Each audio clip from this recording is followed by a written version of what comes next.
Welcome to new lesson. तो कल के लेसन में हमने कुछ प्रोडक्ट कैटेगरीज ऐड की थी वू कॉमर्स के अंदर, अपनी वर्डप्रेस वेबसाइट के अंदर। तो अगर आप जाके वू कॉमर्स प्रोडक्ट्स के अंदर कैटेगरीज देखोगे तो आपको कुछ कैटेगरीज नजर आ जाएंगी जो हमने ऐड की थी। हमने मेजर 3 कैटेगरीज ऐड की थी, एक मैन वाली, एक वुमेन वाली, एक होम एंड लिविंग के अंदर। राइट, ये सारी हमारी कैटेगरीज है। अब कैटेगरीज ऐड करने के बाद अगला स्टेप क्या है हमारा, कि अगला स्टेप ये है कि आप देख सकते हो यहाँ पे मेन कैटेगरी बनी हुई है। राइट, एक मेन ग्रुप बना हुआ है, जैसे एक मेन का, एक वुमेन का, एक किड्स का है। राइट, तो हमें अब क्या करना है, हमें एक अपनी वेबसाइट के अंदर नेविगेशनल पर्पस के लिए, ताकि यूजर्स इजीली वेबसाइट को नेविगेट कर सकें, हमें एक अब मेन कैटेगरीज देनी। राइट, तो जैसे हमने बनाया ना शर्ट्स, कुर्ताज, जीन्स, जैकेट्स, इसको हम किस कैटेगरी के अंदर डाल देंगे, मेन के अंदर। तो अब हम एक मेन कैटेगरी, प्राइमरी कैटेगरी बनाएंगे, मेन वाली, वेमेन वाली, किड्स का हमने कुछ किया नहीं था। देन एक हम बनाएंगे होम एंड लिविंग वाली। राइट, तो हमें अब ये मेजर कैटेगरीज बनानी है। ठीक है, उसके बाद देखो हमारे पास दो ऑप्शन है, या तो जो हमारी मेजर कैटेगरी है उसको हम क्लिकेबल बना सकते हैं जैसा कि यहां है, या हम उसको नॉन क्लिकेबल बना सकते हैं। राइट, तो हमारे पास दोनों ऑप्शन है, हम दोनों करके देख लेंगे कि हम दोनों काम कैसे कर सकते हैं। राइट, तो पहला काम क्या है, ये मेजर प्राइमरी कैटेगरीज बनाना। तो ये प्राइमरी कैटेगरीज बनाने के लिए पहले मुझे बनाने होंगे पेजेस। तो मैं जाऊंगा पेजेस पे और मैं करूंगा ऐड न्यू। ठीक है जी, पेजेस पे गए और जाके सिंपल किया ऐड न्यू,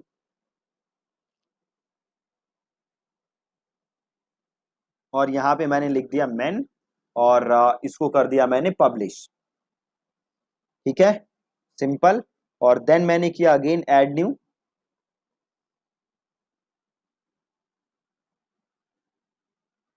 और इसको मैं कर देता हूं विमेन, और इसको भी कर देता हूं पब्लिश, और मैं करता हूं ऐड न्यू।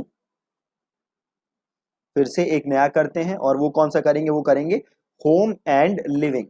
ठीक है, होम एंड लिविंग, तो मैं करता हूं होम एंड लिविंग, और इसको भी कर देते हैं पब्लिश। ठीक है जी, तो हमने 3 पेजेस बना लिए। अब अगला काम क्या है, हमें बनाना है नेविगेशन मेन्यू। तो अब हम जाएंगे अपीयरेंस के अंदर, और हम गए मेन्यूज के अंदर। ठीक है, अपीयरेंस के अंदर, और देन हम गए मेन्यूज के अंदर। मेन्यूज के अंदर आ गए।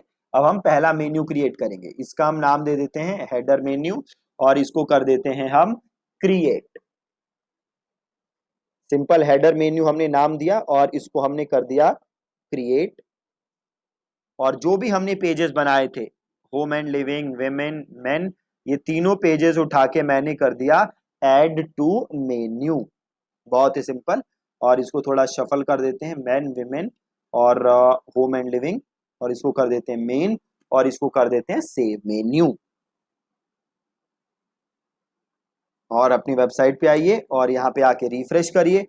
अब देखिए आ गया main, women, home and living, और ये कार्ट वाला बटन आ गया। अगर हम ऐड टू कार्ट, क्योंकि हमने अब वू कॉमर्स इंस्टॉल कर लिया है, ये ई कॉमर्स वेबसाइट बन चुकी है, तो ये कार्ट वाला ऑप्शन हमारी वेबसाइट के अंदर आ गया। राइट, अब अगला ऑप्शन क्या है, ऑप्शन नहीं, अगला काम क्या है हमारा, कि जो हमने कैटेगरीज बनाई थी, राइट, याद है आपको। अगर मैं यहाँ पे जाऊं वू कॉमर्स प्रोडक्ट्स के अंदर, और या मैं कैटेगरीज को अगर ओपन करूं, तो हमने अलग अलग टाइप की कैटेगरीज बनाई थी। राइट, तो जैसे हमने बनाया था जैकेट्स, जीन्स, कुर्ताज, शर्ट्स। तो अभी हम, अब हमें इन कैटेगरीज को इन मेन्यूज के अंदर डालना है, इनका सब मेन्यू बनाना है बेसिकली। राइट, तो वो कैसे बनाओगे, तो वो बनाना बहुत सिंपल है। वापस आप कहाँ आओ, वापस आप आओ वर्डप्रेस के अंदर, और यहाँ पे देखो कैटेगरीज नजर आ रहा है, बट ये वू कॉमर्स की कैटेगरी नहीं है, ये नॉर्मल ब्लॉग वाली कैटेगरी है। राइट, तो आपको क्या करना पड़ेगा, आपको थोड़ा ऊपर नेविगेट करो, और यहाँ पे ऑप्शन दिख रहा होगा स्क्रीन ऑप्शन। स्क्रीन ऑप्शन, तो स्क्रीन ऑप्शन को क्लिक करो, और देखो यहाँ पे ऑप्शन आ रहा है प्रोडक्ट कैटेगरीज, आ रहा है ना, प्रोडक्ट कैटेगरीज। तो इसको कर लो अनेबल, और टैग को अनेबल कर लो, और प्रोडक्ट टैग को भी अनेबल कर लो, है ना, इन तीनों को अनेबल कर दो। और अब देखो यहाँ पे आ गया होगा प्रोडक्ट कैटेगरीज। अब आओ प्रोडक्ट कैटेगरीज के अंदर, अब आ जाओ व्यू ऑल के अंदर। अब यहां से पहले मेन वाला कर देते हैं, शर्ट्स, जीन्स, जैकेट्स और फॉर्मल ट्राउजर्स, और ये चारों कर दो आप ऐड टू मेन्यू। अब ये जो फॉर्मल ट्राउजर्स थे ये उठा के कर दो इधर मेन के अंदर सब कैटेगरी, और जीन्स भी उसी के अंदर, नहीं जीन्स भी मेन के अंदर, और जैकेट्स भी मेन के अंदर, तो थोड़ा सा आगे कर दो, और शर्ट्स भी सबसे ऊपर कर देते हैं। ठीक है, तो ये हमारी बन गई। अब अगला आपको क्या करना है, अगला आप ये कर दो, और कुर्ताज एंड सूट्स, तो इसको ऐड टू मेन्यू करो और इसको उठा के कर दो विमेन के अंदर, और आपका बचा बेडशीट और ये दोनों, और ये उठाया और इसको थोड़ा आगे इधर कर दिया, और एथनिक ड्रेसेस है इसको भी ऐड टू मेन्यू करो, और इसको उठा के भी आपने कर दिया विमेन के अंदर। बन गया जी, परफेक्ट। अब इसको कर दो यहाँ पे सेव मेन्यू, और अब आओ वेबसाइट पे और आके रिफ्रेश करो। आ गया, देखो मेन ये अंदर कैटेगरीज आ रही है, विमेन ये अंदर कैटेगरीज आ रही है, वुम एंड लिविंग ये अंदर कैटेगरीज आ रही है, राइट, परफेक्ट है। अब ये हमारी सारी अंदर कैटेगरीज बन चुकी हैं। अब हमें क्या करना है, अब हमें नए प्रोडक्ट्स ऐड करने हैं, बट नए प्रोडक्ट्स ऐड करने से पहले दो तीन सेटिंग्स हैं जो आपको पहले करना पड़ेगा वू कॉमर्स के अंदर। वो सेटिंग्स क्या क्या हैं, तो देखो आप वू कॉमर्स के अंदर जाओगे तो यहाँ पे सेटिंग्स का ऑप्शन है ना, तो इस सेटिंग्स को क्लिक करो।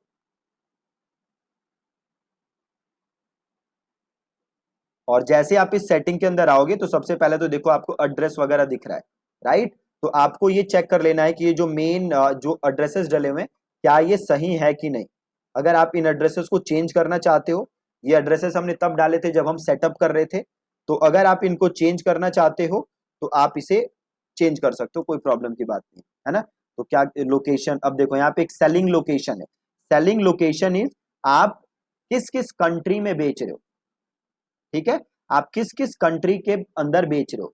तो अभी हमारा देखो सेल टू ऑल कंट्रीज है, आप चाहो तो सेलेक्ट कर सकते हो कि भैया हम बस इस कंट्री में बेचेंगे, इसके अलावा और किसी कंट्री में नहीं बेचेंगे। तो अगर आप वो डाल दोगे कि भैया हम इस कंट्री में ही बेचेंगे, तो वो बाकी कंट्रीज के अंदर जब भी कोई प्रोडक्ट खरीदने की कोशिश करेगा तो वो खरीद नहीं पाएगा।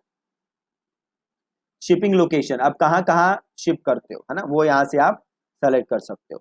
आ रहा है कस्टमर लोकेशन, जियो लोकेट, मतलब उसका फैच कर लेगा ये डेटा कि वो कहाँ से कस्टमर ने रन किया है अपना वो कॉमर्स, या वो आपकी वेबसाइट पे कहाँ से लॉग इन हुआ है, तो वहां से वो जियो लोकेट कर लेगा उसको।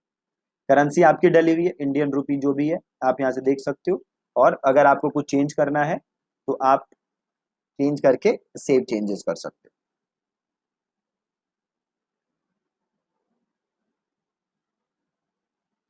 ठीक है जी, ये हो गया।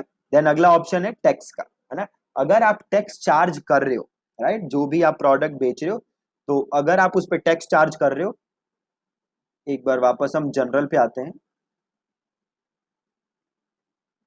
देखो यहाँ पे अनेबल टैक्स का ऑप्शन है ना, तो मेक श्योर कि आपने ये टैक्स अनेबल किया हुआ है, ठीक है।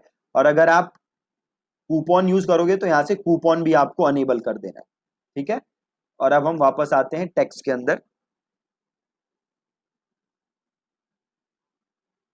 अब देखो यहाँ पे दो ऑप्शन दे रहा है कि क्या आप जो प्राइस है वो इंक्लूसिव ऑफ टैक्स रखोगे या प्राइस टैक्स के बिना रखोगे, मतलब आप जस्ट प्राइस लिख दोगे और वो कॉमर्स अपने आप टैक्स कैलकुलेट कर लेगा, राइट। देन ये पूछ रहा है कि जो टैक्स है वो किस चीज के बेसिस पे कैलकुलेट होगा, शिपिंग एड्रेस जो डालेगा यूजर उसके बेस पे कैलकुलेट होगा, या बिलिंग एड्रेस पे, या शॉप बेस एड्रेस, राइट, किस चीज पे कैलकुलेट होगा, तो ये शिपिंग एड्रेस हम रहने देते हैं।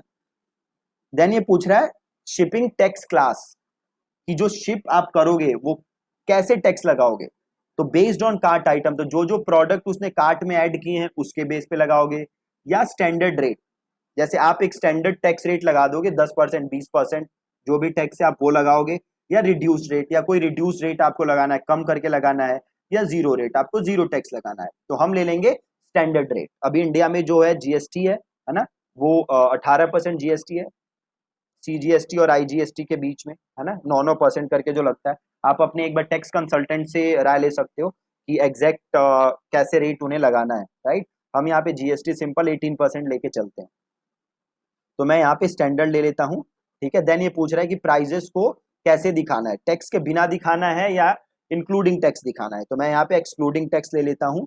और display prices during cart and checkout, तो कार्ट और चेकआउट के दौरान कैसा प्राइस दिखाना है, बिना टैक्स के या विद टैक्स। तो वो बेस्ट रहता है कि आप टैक्स के साथ दिखाओ, वही बेस्ट रहेगा, राइट।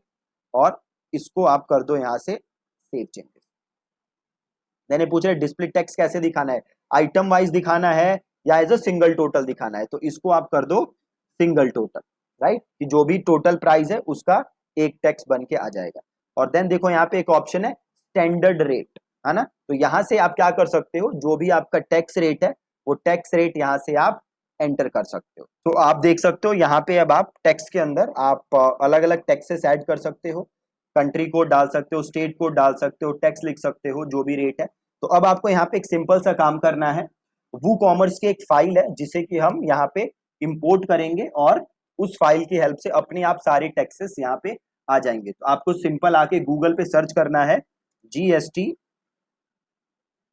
वू commerce tax rate CSV file, ठीक है।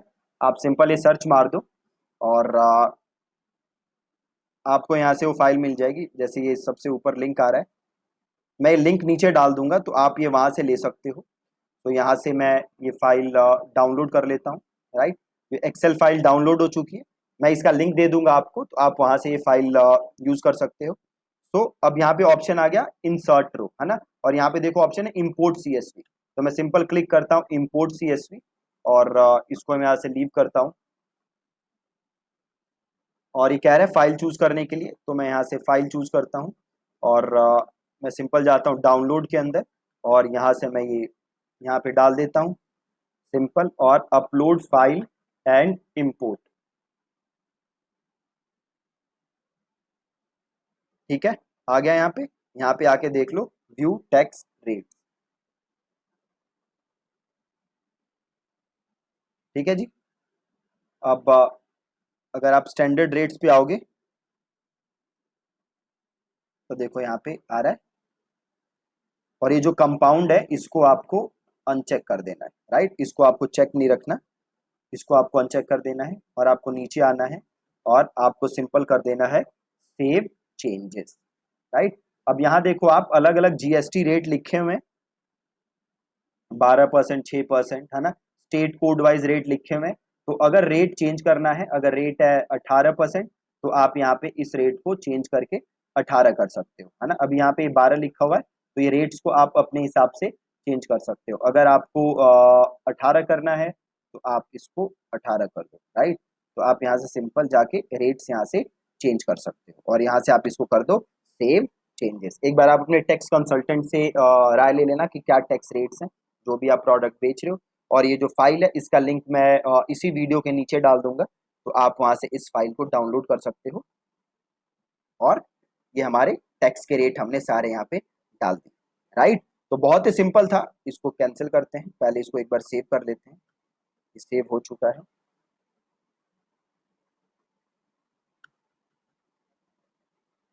हाँ सेव हो चुका है। एक सेकंड यहाँ पे हम रुकते हैं ताकि ये डिस्कार्ड ना हो जाए। आई एम नॉट श्योर, ये बार बार एक बार इसको लीव ही करके देखते हैं क्या होता है।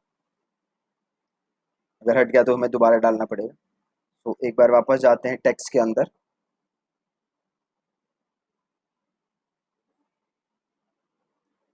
और स्टैंडर्ड रेट्स के अंदर चले जाते हैं।